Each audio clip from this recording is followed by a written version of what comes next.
Welcome back to The Full View. We've been focusing on service delivery failings while the mayoral chains move around Johannesburg. Let's look at the national picture now. The Minister of Public Works and Infrastructure, Sihle Zikalala, outlined his plans last month and announced some major projects across the country. He has also more recently announced that small harbours in South Africa will receive a massive boost after the investment of R500 million in harbours like Saldanha and Hout Bay. Well, the Minister joins us now. Minister, thank you for your time.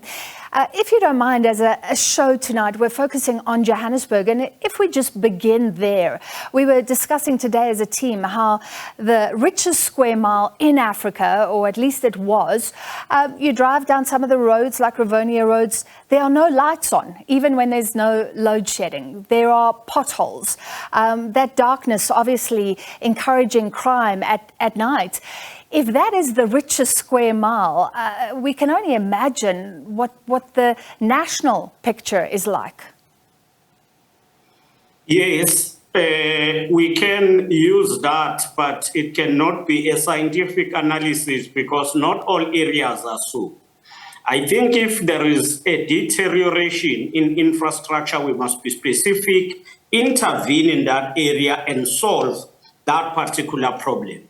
I think the instability facing some of our municipalities is beginning to dent the capacity, to undermine the capacity of our municipalities to run effective service delivery. I would also concur with you that this, if the city like Sandton will have such a situation, it will be an indictment into the country. Yeah, and then you have the issue that some of the infrastructure is being overseen by the municipality, some by the provincial government, some by national. A report from the South Africa Institute of Civil Engineering published in 2021 suggesting that a lot of our infrastructure, the vast majority, is actually in danger of collapse. Obviously, we know about the power situation, but when you come in as a minister to a situation like this where there are different parties involved and the mountain is huge, how do you decide where to start, Minister? Well, we must start on what it matters. And what matters most is the basic infrastructure. I think the national government is doing the best to run the basic infrastructure. That is the provision of water. We are working to ensure that there are enough funds to roll out water services or water projects.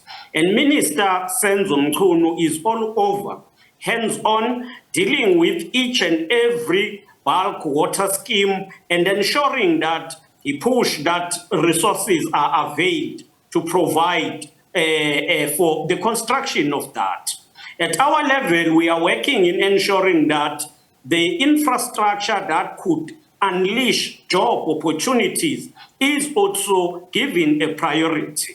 We have been to a number of small harbours, and the concept of small harbour development is quite important. It is important because it is going to provide jobs for the people who are unemployed. It is also one sector which is not yet transformed, where small-scale fisheries are not in the space and they are not in the industry. So while creating infrastructure that will augment the services of the big companies that are there, we must equally open up the opportunity for small companies to come in this ocean economy. And we are emphasizing that it is not just time to speak, but we must be seen to be doing actual work on the ground. All right, so small harbours are important, and we know that criminals have taken opportunity where there are gaps. There's a lot of poaching at small harbours. How do you deal with that as well?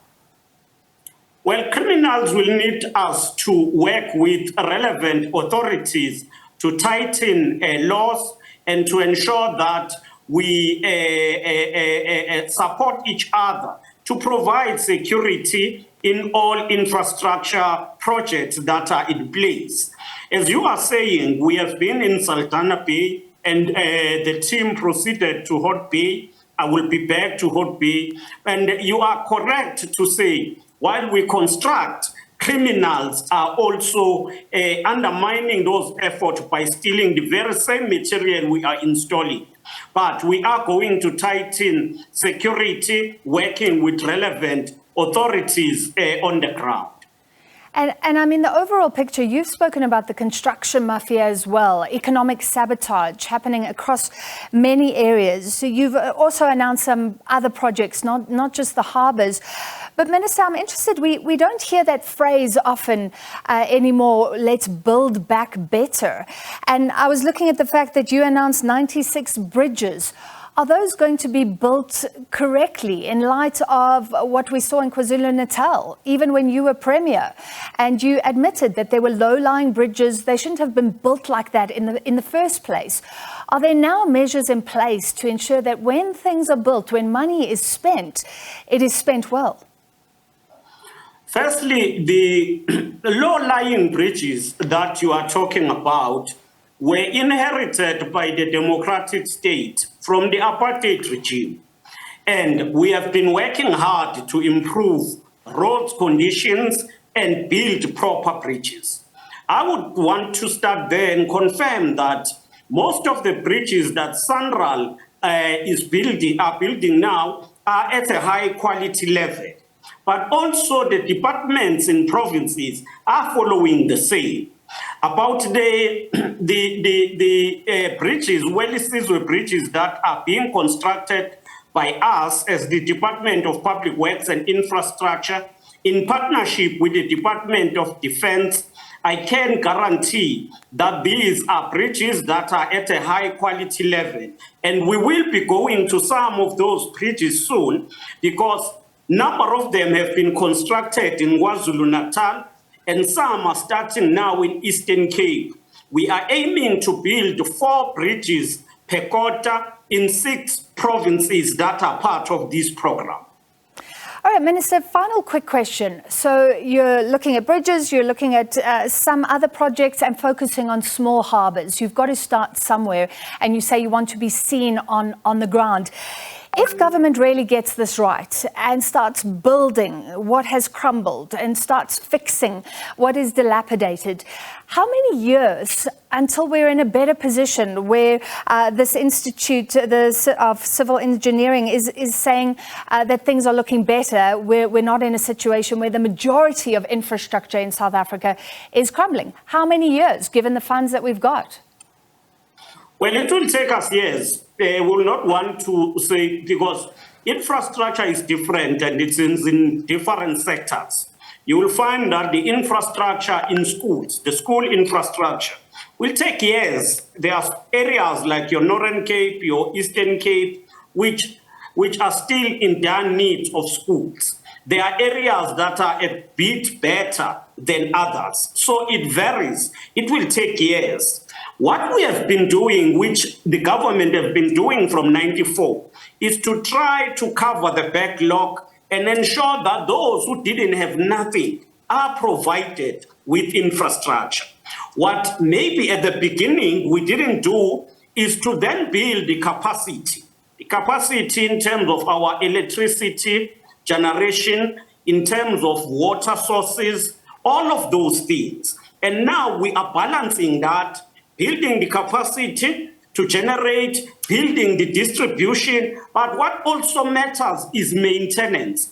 Because if maintenance is not done, it becomes easy for infrastructure to dilapidate. All right, the Minister of Public Works and Infrastructure, Sihle Zikalala, thank you very much.